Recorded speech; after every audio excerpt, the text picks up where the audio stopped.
In walks Kanye West. Kanye sits right next to me, and we watch the entire show together.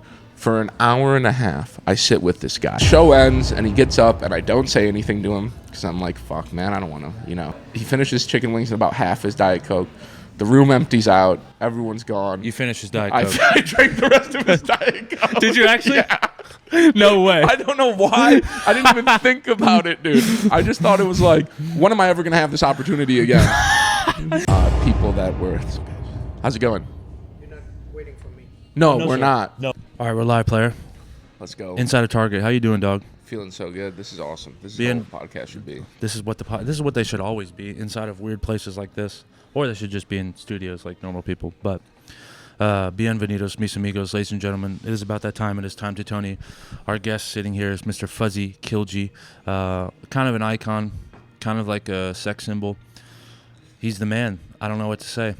He's low key kind of my twin. Twin. Bro, we've been in the trenches together. We've won competitions together, Stone bro. Drunk versus Sober. Stone versus Drunk versus Team Sober. Drunk.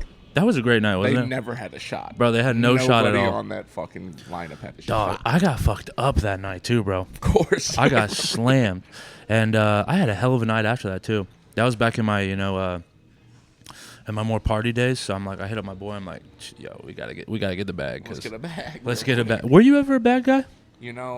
There was a slight era where we first moved to Austin, or when I first moved to Austin, all the comics had just moved here, and the Creek first opened up. We were bad guys. You were bad guys. We were bad guys. Bad guys. And we would do it pretty much every night at the Creek. Really? And then all that fentanyl shit happened with who was the girl? I don't know the girl. Quigley. She overdosed? She survived, but all her friends were all comics. They all overdosed. And then that went around, and then I stopped ever since then. And I never really liked it. I only did it just to be social and have fun. I never actually liked it. You're not like a good coke guy? No. No, neither. That's why I kind of stopped. I wasn't a good coke guy. I was making too many stupid decisions. When did you get to Austin? March 2021. 2021. So I got here real early. Before the Mothership? Before the Mothership, before the Creek. So when I moved to Austin, it was an open mic scene. Yeah. That's why I moved here, is because there was a ton of mics, and I was from Wisconsin, and everything was still closed for COVID. Yeah. And then I just Googled or Instagrammed, found that Austin, Texas comedy page, and I saw on a Wednesday night you could do 4 mics within 5 miles of each other. That's kind of dead now, though. It's dead. That's what it was, though. It was only a mic scene before the clubs opened. Yeah. And then people started doing independent shows.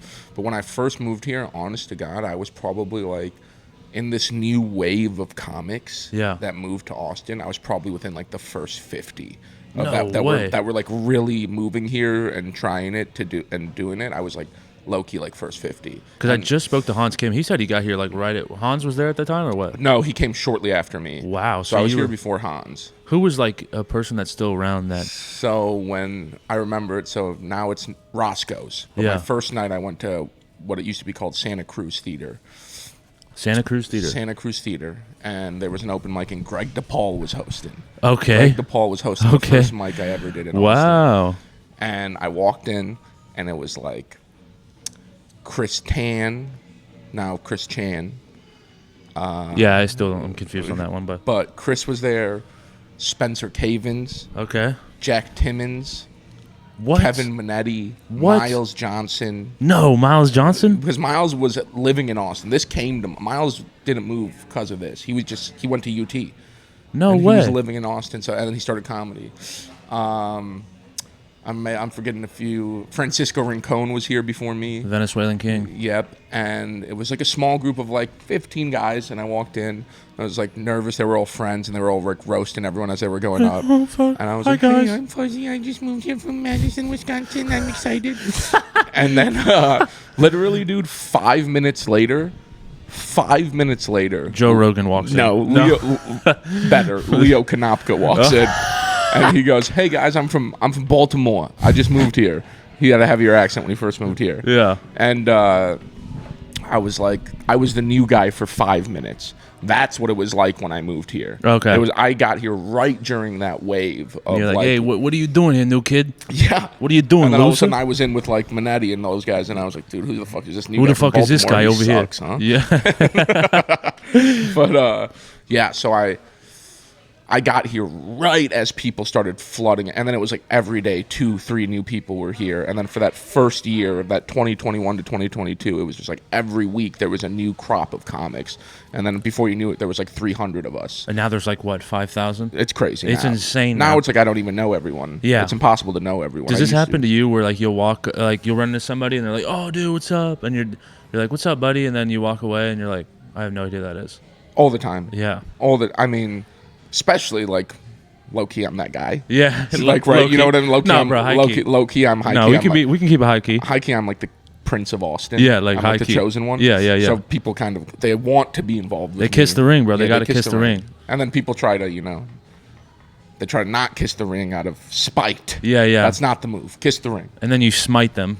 You tear them into smithereens. But yeah, when I first moved here, dude, it was a mic scene. None of the clubs had opened up. But this is what was crazy. It was so good back then for someone that was just starting stand-up. Yeah. It still is. It's just not what it was. But when I first moved here, the Lucky Duck, Wednesday nights at the Lucky Duck was the premier show in Austin. Oh, shit. It was a mic, but it was the number one opportunity. It was packed.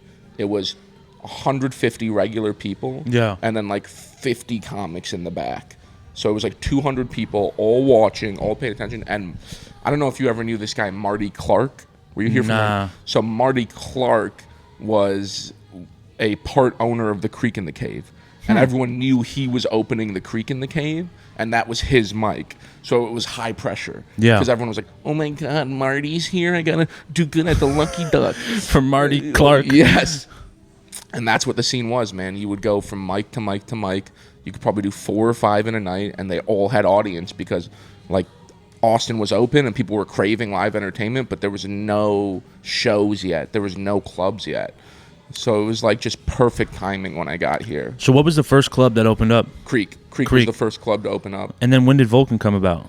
So Vulcan came and started doing comedy after Tony got canceled.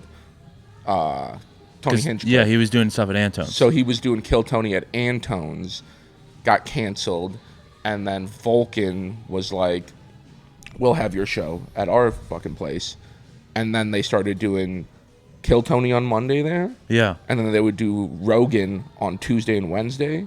And then they would do Secret Show on Thursday. So Vulcan became the new hot spot. So that was like a whole different era. Did Kill Tony come before Rogan came here? I think they came together. Okay. I think they came together. And but Rogan? Kill Tony was just doing stuff in Austin before Rogan. When was it known that he was going to be opening up a club?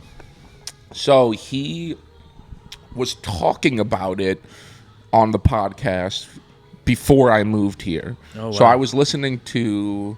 So you remember that like big snow apocalypse, the snowstorm that happened in 2021 down here? They got like 3 inches of snow and everything shut down. They were like, oh my God, the world's ending because they didn't have the infrastructure. So that's when I moved. I moved here the day after the snowstorm.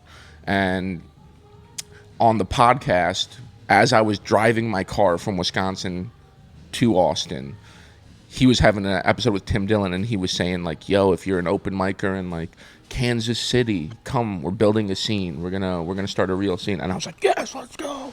So he had kind of been talking about it, but no one knew if anything was finite, like if it was actually gonna happen. At least if you were an open micer and you weren't connected to the guy, you had no inside source. You were like, I don't know if this is really gonna happen. Yeah, you're kind of living off a pipe dream. Yeah, and then it was 2 years in Austin of just grinding mics. And then, like, the Vulcan days happened, and the Creek opened, and, like, Bianca and Lucas started running independent shows, and the city was hot. So it was, like, in the back of my mind, I was like, I don't even care if Rogan opens a club because the scene is so fire. Yeah. Like, I'm a part of this. I'll be able to do spots all over town. And then the Whispers, probably, like, 2 years after I moved here, a year and a half, they were like, Rogan bought a club. He bought a space or something like that.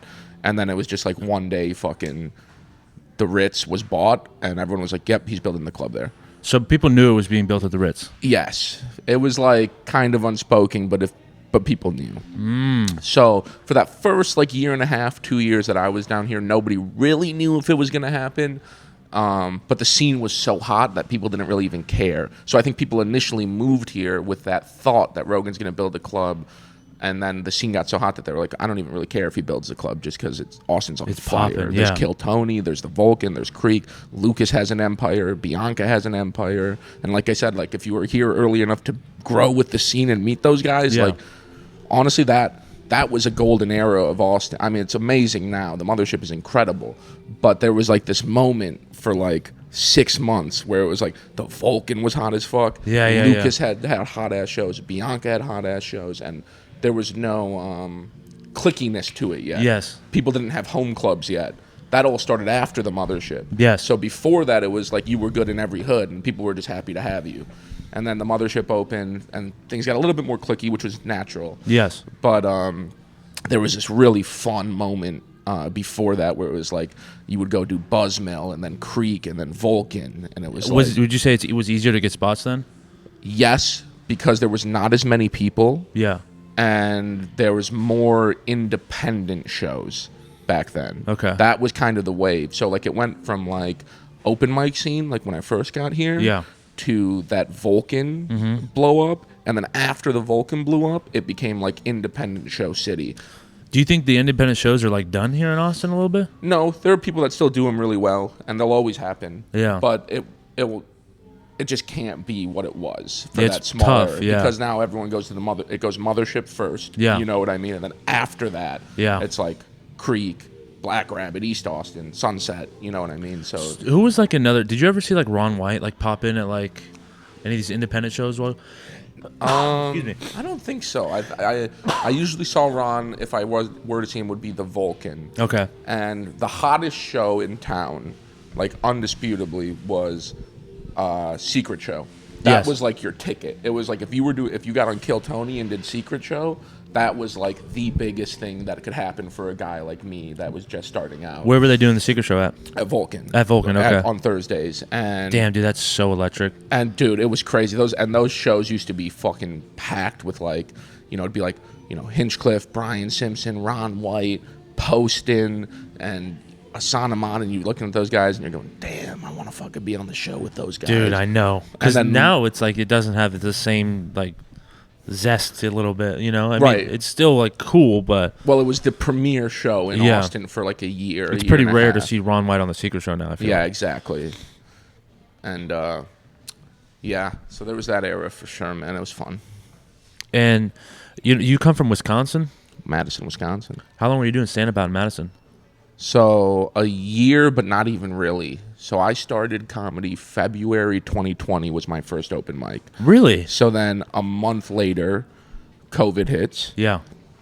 I've probably done like 5-6 mics in that month, Yeah. trying as much as I can. And How was it? How were your first couple mics? I got a laugh on my first mic, so that's what kept me going. I riffed about. They kept playing. It was at the Laughing Tap in Milwaukee, and it was their grand opening. So Okay. it was their first mic. And Yeah. I was living in Milwaukee, and I was like, okay, I'm gonna go do this. My friend made me do it, and I got a laugh because they kept playing a Blink 182 song as they were bringing people up. They would play the same song, and I said something about the last comic set, like that was the whitest shit I ever heard, and we've been listening to that Blink 182 song 40 times tonight, and that got a real laugh. Yeah. And then, oh shit! Here and then I I am. was like, yo, that felt amazing. Yeah. And then they weren't. I wasn't good. Obviously, I didn't start like I was. I was really bad. Yeah. I like everyone. Except Cam Patterson. Yeah. Except Cam Patterson. And then, so doing a couple mics, and then the COVID hit, everything shuts down.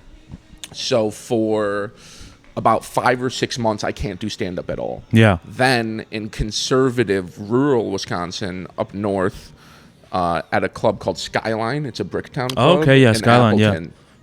They were the first club to open back up after like 6 months of not doing stand-up at all. I would go 4 hours round trip, 2 there, 2 back, for 4 minutes every Wednesday. And I did that for like 5 months. And then, so I probably got, I don't know, 20 mics out of that. And then I was like, man, I'm driving so much.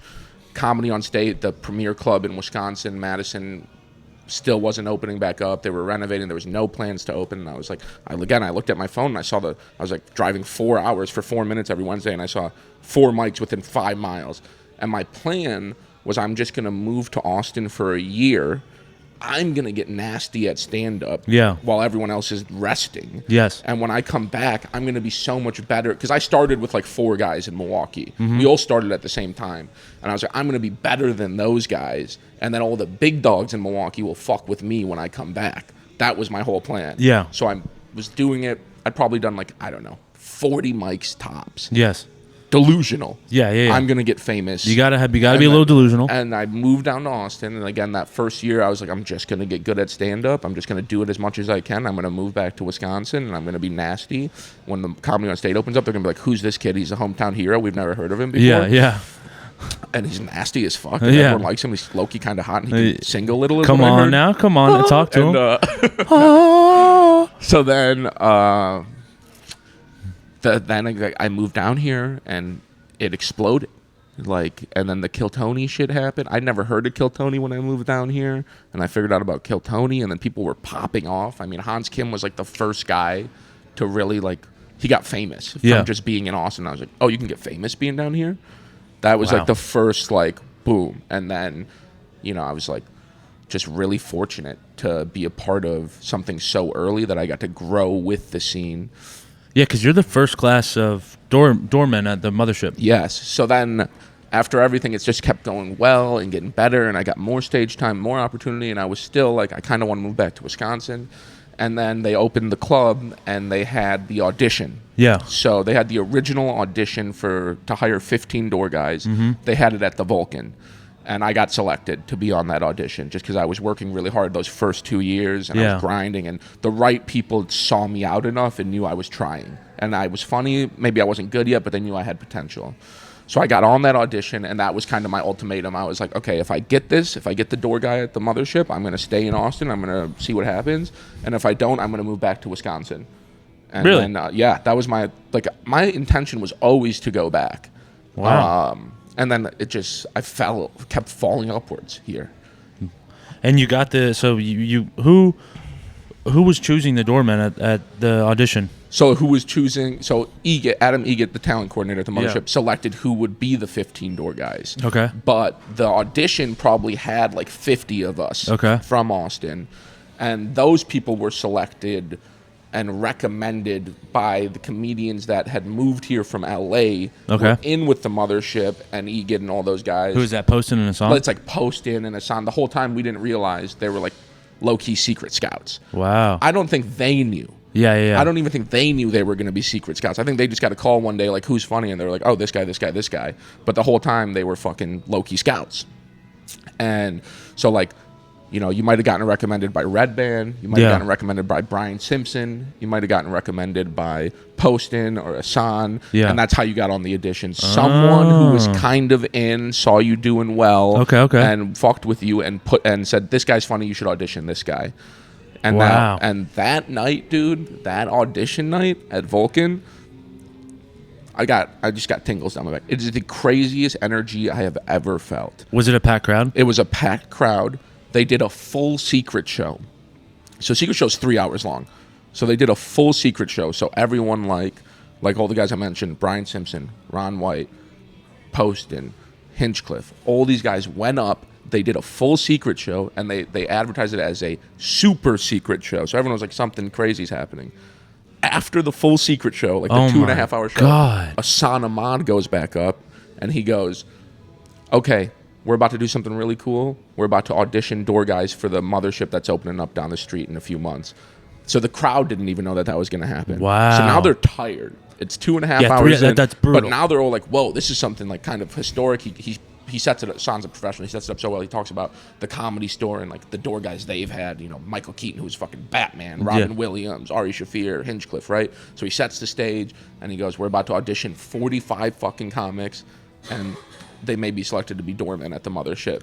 How long are these sets that you're doing? 3 minutes.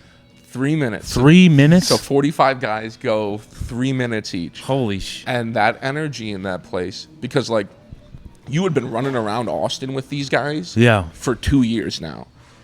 And now you're going up there knowing that there's probably going to be like 15 to 20 of us selected. Your best friend is bombing.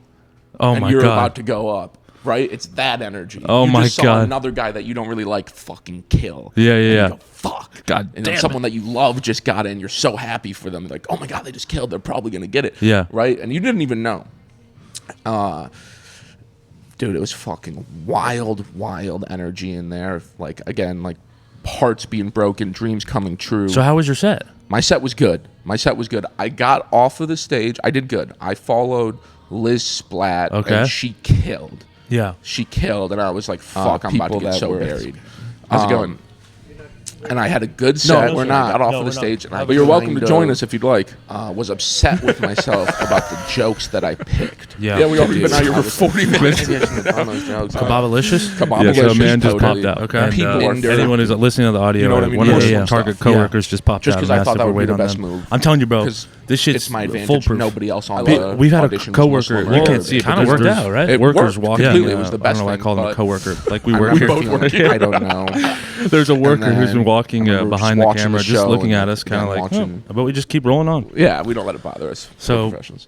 So yeah, dreams are coming true. You're seeing your best friend bomb. You're seeing, again, a guy you don't like kill, and you're going, oh my God, there's crazy energy like I've never felt in a stand-up room before.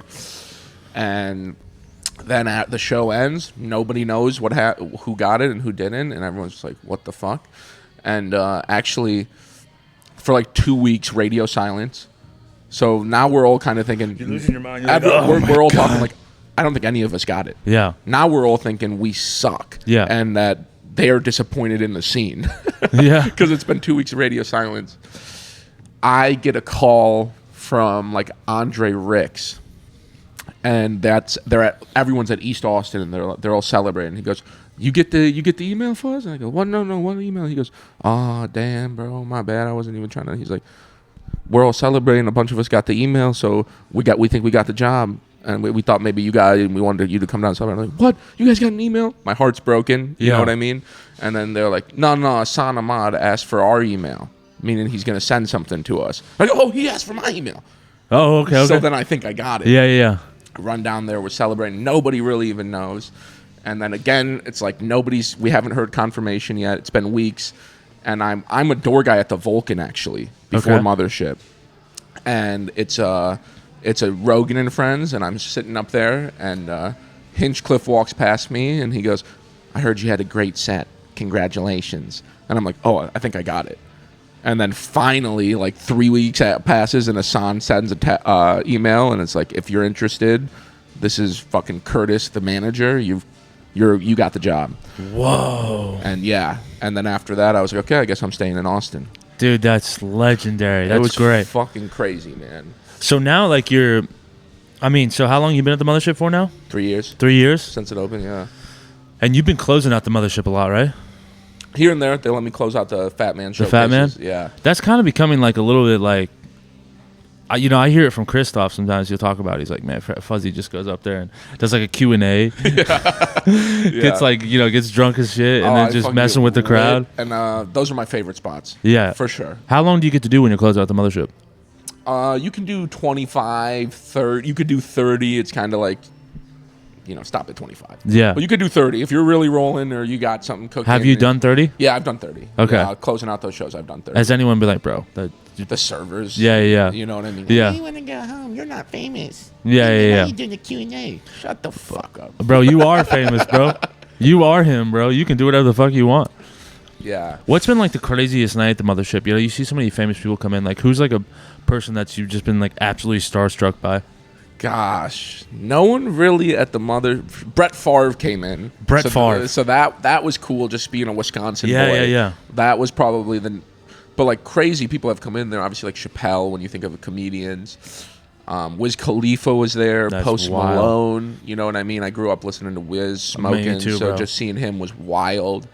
Guy Fieri was there. Did he have the same look? Yeah, he's got the look. Because he. I'm trying to think of the ones. Damn it. something flying in my nose over here. Excuse me. He kind of changed up the look a little bit, but he was having the Guy Fieri look. Yeah. Yeah. What are you looking at over there? She's a nice looking lady. Oh, okay. I thought somebody would. Yeah, she is a nice looking lady. No, I can't think of anything like really crazy. Nothing comes to mind right off the top of my head. I'm not. But I did have a crazy experience at the Comedy Store a couple weeks ago. Oh, yeah? Yeah. I don't know if I've told you this. No. So I was on the road with James McCann. Okay. And we did San Diego. And I was supposed to fly back. It was right before the Netflix is a Joke festival. Yeah. So he was going down to L.A. and he goes, you know, Fuzzy, you're a loser and you don't have a girlfriend. You've never been to L.A. Come with me for a few days. And I go, okay, you're right. That's a great And I go, you know, I go, okay, great. I'll come with you. You're right. Yeah. So we go to L.A. and we're at the Comedy Store and it's the first night of the Netflix is a Joke festival, or it's like starting tomorrow. And, you know, James knows like Shane Gillis and all those guys. He's super plugged in. So Shane rolls up to the store, and he's like, yo, James, come on. We're about to go in the back. And then James goes, Fuzzy, come on. So I follow James by the chain of command. Right? Yeah. And I noticed, and Chappelle's there, right? So we're rolling in with, like, Chappelle and Shane. And I've seen Chappelle at the Mothership before. He rolls deep, but, like, I noticed that there's, like, a ton of security around me. Yeah, yeah. I'm like, what the fuck? This is, like, 40 people. This is crazy. And then I look, like, right in front of me, like me to you, and it's Kanye West. Bro. And I'm like, oh, my God, that's fucking Kanye West. And James looks at me, and I go, what the fuck? And we're freaking out, right? We love Kanye. Yeah, yeah. We were literally talking about Kanye on the road trip, how much we love him. We were listening to an interview of him. And we're like, our mind is blown. We're like, what's going on? So as we're trying to walk into the back of the Comedy Store, credit to whoever security it was, if it was Kanye security or Chappelle security, a mix of both, they stopped everyone that should not have been going in. Yeah. They were like, you, stop. Right? So they stopped me, a couple girls, they stopped McCann, they stopped a few other people that were just trying to they roll stopped it. McCann too. Yeah. Okay. Because they don't really know him. Yeah. You know? So then But Gillis was allowed. Gillis was in. Yeah. Okay. He was with the crew. Yeah. And so then somebody comes out to grab James, and again, I don't get in. They're like, he can go, you can't. I'm like, whatever. Fuck. So I'm like, and James texts me, he goes, I don't think I can get you in. Just stick around. If we mob to another place, I'll grab you. We'll all go together. I said, fuck yeah. I knew people at the Comedy Store in the front, just some comedians that I knew. So I was like, I'm just going to go back out front. Hit me up if I'm not trying to make a big scene. Yeah, yeah. I don't want to ruin my professional relationship with this place. Yeah. I don't want the text to come to the Mothership. Who's this Fuzzy guy? He's being weird trying to get in the, it's my first time ever there, right? Right. So I'm like, it's all good. It's chill. I'm sad because I was like, that would have been crazy to hang out with Kanye. I mean, But you did get to stand. You stood next to him. wait. Yeah, okay. Now, Okay. Chappelle's son, as I'm walking out to go around, walks in, and he knows me because he came here with Pauly Shore a few months ago. Okay. And Pauly Shore loves to fuck with me. He had me show him around Austin a little bit. This is You my showed friend. Chappelle's Yeah, son but around I Austin. didn't even know he was Chappelle's son at the time. Oh, wow. He goes, this is my friend Sule. You show him around Austin. He's a good guy. You're a good guy. You're my friend. He's my friend. You show him around Austin. So he takes me to dinner, and then I take him to the Mothership. I take him to Creek. Yeah. I just kind of show him around a little. I don't do much for him, but we just walk around. And but he knows me. Yeah. So he goes, Fuzzy. And then later I learned he was Chappelle's son. And he goes, Fuzzy, what the fuck are you doing? And I go, oh, I'm with James, I'm on the road. James, he's in there with Shay. I'm not really supposed to be in there. You know what I mean? And he goes, fuck it, come on. So he takes me back. Yeah. So we go back there. Now I'm in this back green room with fucking all these guys. Chappelle, Shane. I know some people in there. Like Ari Shafir's there. I know him. Ron White. I've met these guys. I don't know him, but I've met him. So it's just a friendly hey. Yeah. It feels like I'm doing good enough where it's like I can be in here. Yeah. Just a friendly hey. Just kind of hiding in the shadows a little bit. Yeah, exactly. And then the whispers start. So I'm in there with Kanye. And there's whispers going around the green room that Kanye's about to go do stand-up. People are like, yo, yeah, he's about to go up. He's about to go up in the OR. So everyone runs to the back of the room. So we all, like, I'm telling you, like that, 40 people who were all just partying, smoking, drinking, leave the room and go to the back of the OR. What? And James is sitting with a ton of, if you've been to the OR, there's these middle seats in the back. And James is sitting with a ton of, like, really famous, really popular comedians. I'm not going to sit next to him. Oh my. Again, I'm not even supposed to be here. I'm way past my limit. I'm trying not to make a scene or anything like that. And I go, I'm going to go sit in this back corner all by myself. So I do. And I see James. He looks at me. He gives me the head nod. I'm sitting back there by myself. He's sitting next to all these famous guys. I give him the head nod. It's all chill. I sit in the back corner by myself. A comedy store employee comes out and goes, slide down. Slide down. I go, what? They go, slide down right now. So I slide all the way down to the end of the booth. In walks Kanye West and like 5 dudes. Kanye sits right next to me. Me and him share a 2-top, like me and you are sitting right now. And we watch the entire show together. For an hour and a half, I sit with this guy. He doesn't really acknowledge me. The show is crazy, by the way. The show goes it goes Chappelle, Shane Gillis, Louis C.K., Chris Rock. I can't even focus on my heroes doing stand-up because I'm only focused on Kanye and how he's reacting. Brother, I'm sitting like this, and I'm realizing also he's really handsome. Like really? He's so handsome in person, and I'm going like, oh, it's not just like the music ability that got him Kim K. He's kind of hot as fuck. Yeah. You know? So, I'm having all these thoughts. We're watching the show, and he's got all his guys to the right of him, but I'm just right here, and he's right there. So he's chopping it up with his guys. There's a guy kind of sitting in front of me that he's talking to a lot. We watch the whole show together. It's really funny because Chappelle goes up, and Kanye's kind of on his phone. He's a busy guy. He's a billionaire, right? Yeah. Shane Gillis goes up, and he's practicing his roast jokes for Kevin Hart, the roast of Kevin Hart, and Kanye starts laughing. He's listening. I'm like, oh, that's cool. Louis C.K. goes up next. Kanye puts his phone down, gives him a standing O, watches his entire set, laughs his ass off.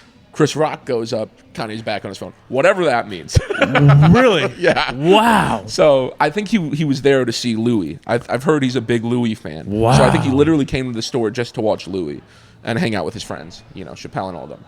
But at one point throughout the set, Louis says something. This is the best part. I laugh. I'm like the only guy who laughs. Yeah. Kanye does that thing where he kind of looks at you. He looks at me. Yeah. And like, how when you laugh and then your friend laughs. Yeah. You laugh together. We shared a laugh. No way. Very briefly. It was the only moment he acknowledged me at all. And we shared He didn't look at you one time. Nope. And we shared that. He looked at me right there, and we shared a brief laugh. Yeah. And then it took everything not to say something to him. But again, I didn't want to ruin my professional relationship. I'm not even supposed to be there. Right. So I don't want to get banned from the fucking, and then I'll come back to the mothership. What are you fucking doing, you fucking idiot? Who are you texting? Are you texting anyone throughout this? Or are you like, oh my God, I'm fucking No, I'm frozen. Because you're scared shitless a little bit. I'm frozen. Yeah. But at one point, James McCann looked back. He saw me sitting with Kanye.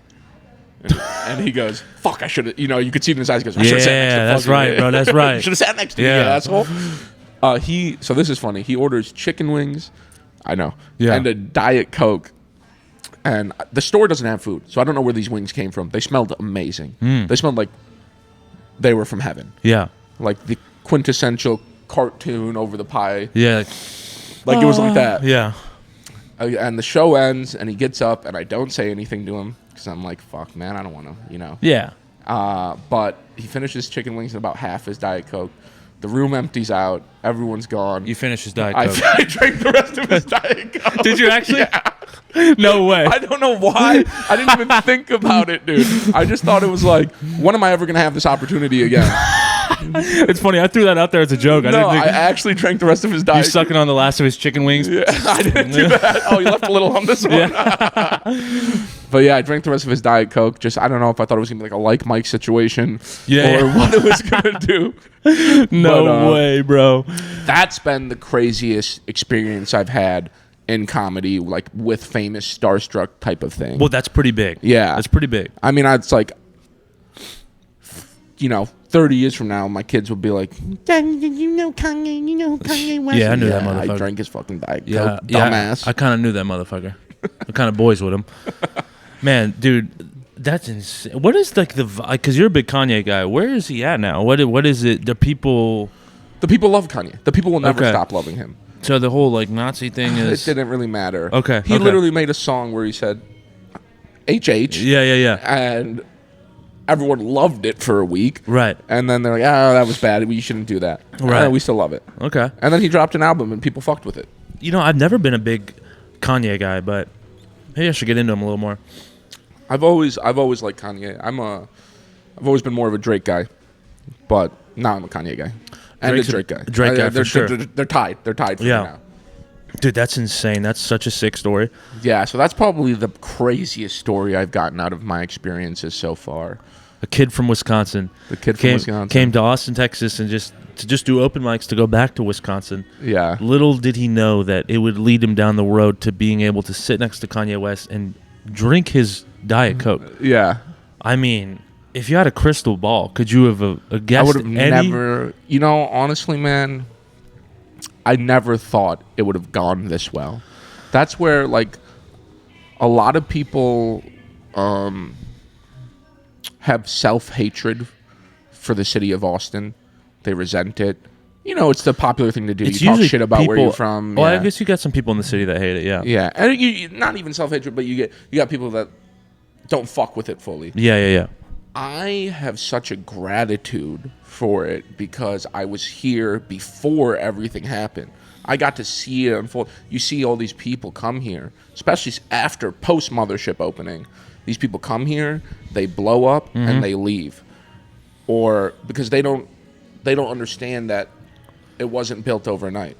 To these people that come to Austin and blow up after the Mothership opened, they're like, yeah, this is what it is. There's a place called the Mothership in Austin owned by Joe Rogan, and there's a lot of opportunity. If you were here before that, you understood the stepping stones, the building blocks to the actual scene itself. Like these young guys that just fucking went for it. Yeah. Like so many great people now that I saw like 5 years ago. I remember seeing Liz Splat 5 years ago. She's a fucking monster now. Yeah, dude, that's what I crazy. mean? Yeah. Miles Johnson bombing every single night. Yeah. Being the funniest guy ever to live. I know. And now fucking, and CJ and all these guys. And you go, it's so cool. So I have like such a gratitude for this place. Yeah. That is, I think it's hard to have if you weren't here before it.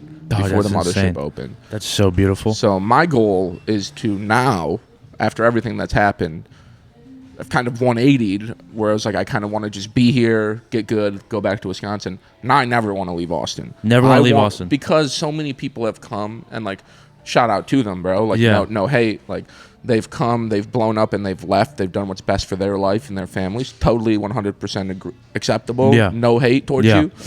But I want to be someone that helps the scene grow and be a real powerhouse.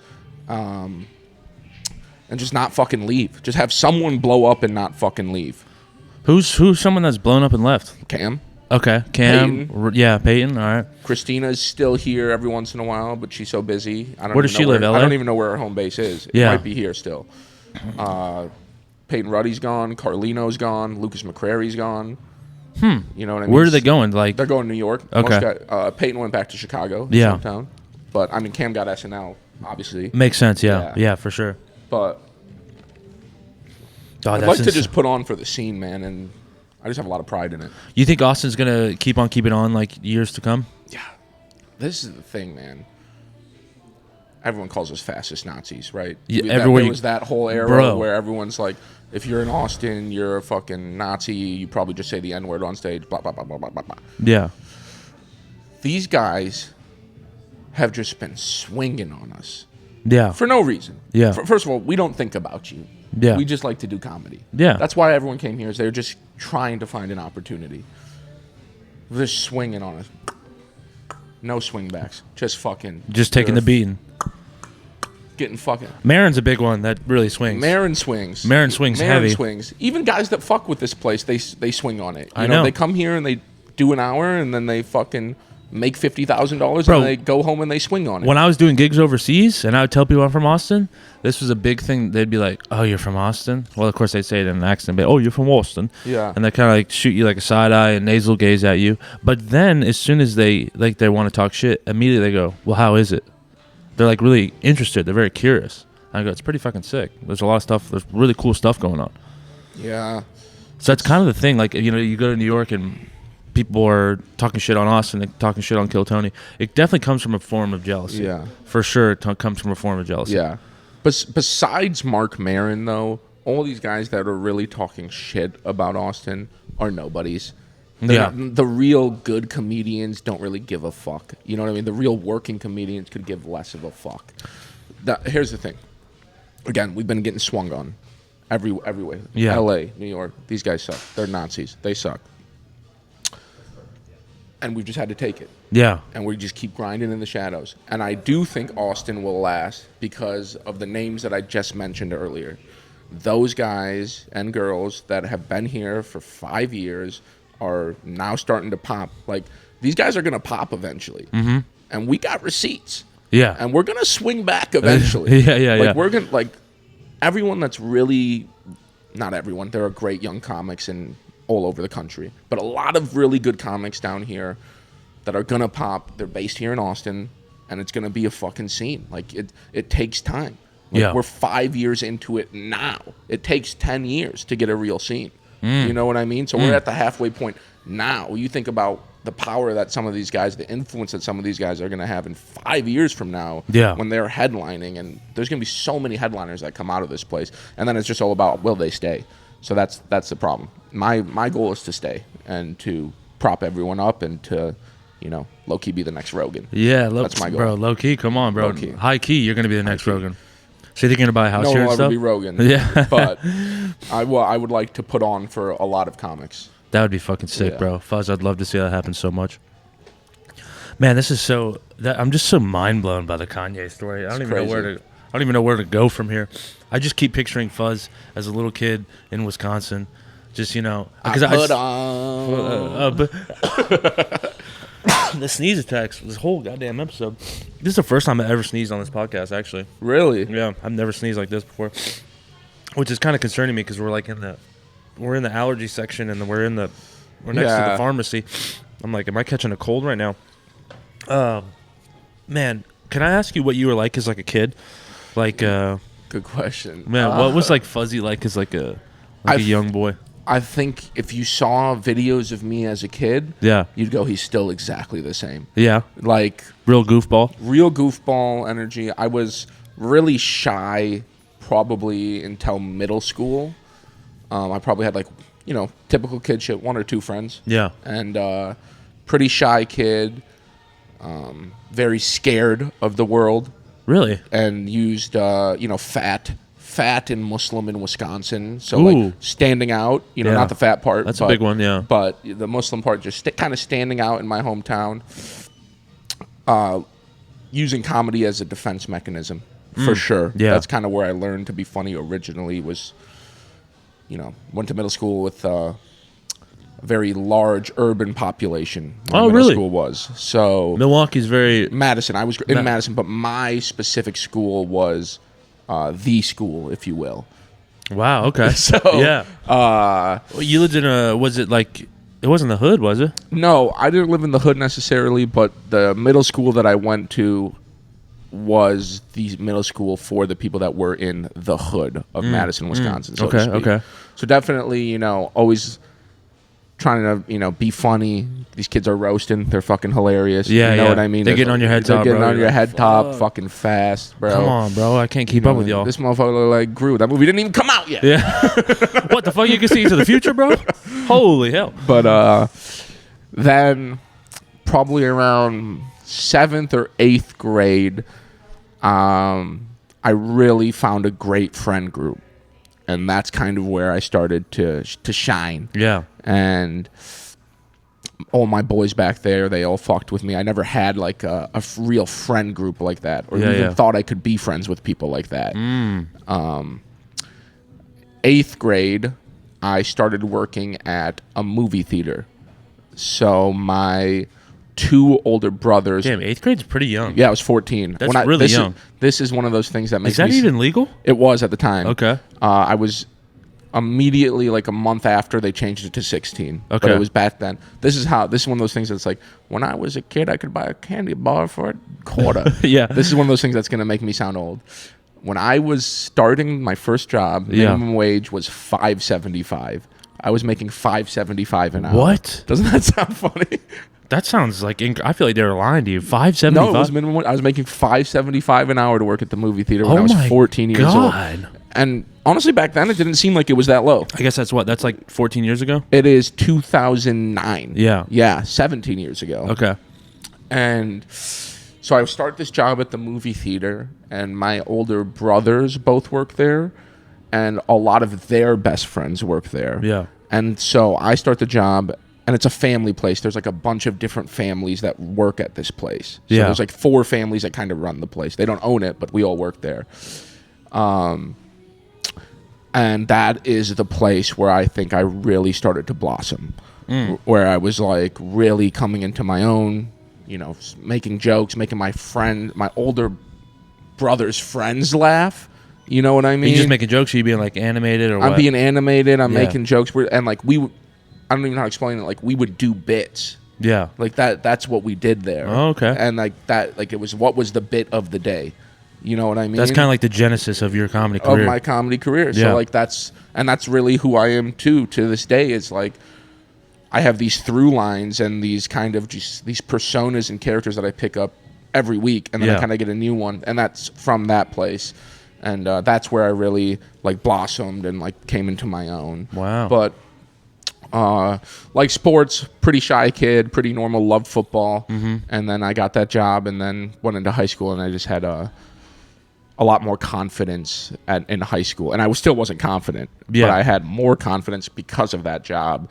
And then, not going to lie, I was popular as shit in high school. Really? People fucking loved my ass. Really? You know, you think people like me down here? Yeah. Bruh. But they I'm loved a you. fucking king. Just straight revered. Okay. I could, you would, if you saw how they treated me back home, you'd go, why did you ever leave? I had it all. Fuzzy. Yes, fuzzy. I'm a king. Wow. Okay. No, Okay. I was okay. I wasn't the king, but I was well liked in my high school. That's I pretty was, sick. You know, I hate to say it; it sounds so vain, but I was like a popular kid. I know. what I mean? And I was class clown runner up. Actually, I was too, man. you were runner up. Yeah. No, I was just a class clown. But Oh, I was runner up. yeah. Yeah. It doesn't really mean shit now. You know? Yeah. Man, that's awesome. So, like, what made you get into stand-up? So, at the time when I started, I was doing a sports podcast. So I loved the NFL. Okay. And I was doing this really, really bad podcast. Okay. That was like Shit, I wouldn't know nothing about that. it was like a rip-off of Pardon My Take, and it was just really bad and horrible. And it was the first time I ever publicly embarrassed myself, which was needed. I put myself out there, and it was bad, and I was like, this is gay. I'm gay. Yeah. You know, it was the first time I really went through that. Yeah. And so I was doing that, and I was like, God, I want to do something creative. I know I want to do something creative with my life, but this isn't it. And my friend Jackson Day, who is actually a comic himself now and lives in Austin, but at the time we were living together in Milwaukee. This is early 2020. And he's like, you should do stand-up. Just go. There's this mic that's happening. This place is opening. And my boy Charlie Mightson, too. They were both my roommates, and they're like, yeah, you should just go try it. And they just, you know, kind of convinced me to just go to an open mic. Yeah. And I was just kind of looking to do something creatively. I knew that, but I just didn't know the medium. And then again, like once I started doing stand-up, I was like, this is it. This is like what I did at the movie theater. This is what I did at all the jobs I've had in my life. Just like, this is a place for me to do what I've always done. Wow. And I just never stopped until COVID hit. And then I made sure I could find a place where I wouldn't stop. And that's just what happened. And also I had a teacher, her words stuck with me. So that was kind of always in the back of my head. Miss Fitz, my 11th grade English teacher, the only teacher that, not the only teacher, but the teacher that I definitely connected with the most in my childhood. I said something in class one time. I made a joke, and instead of getting mad, because I got a pop, obviously, huge pop from the fucking from the students.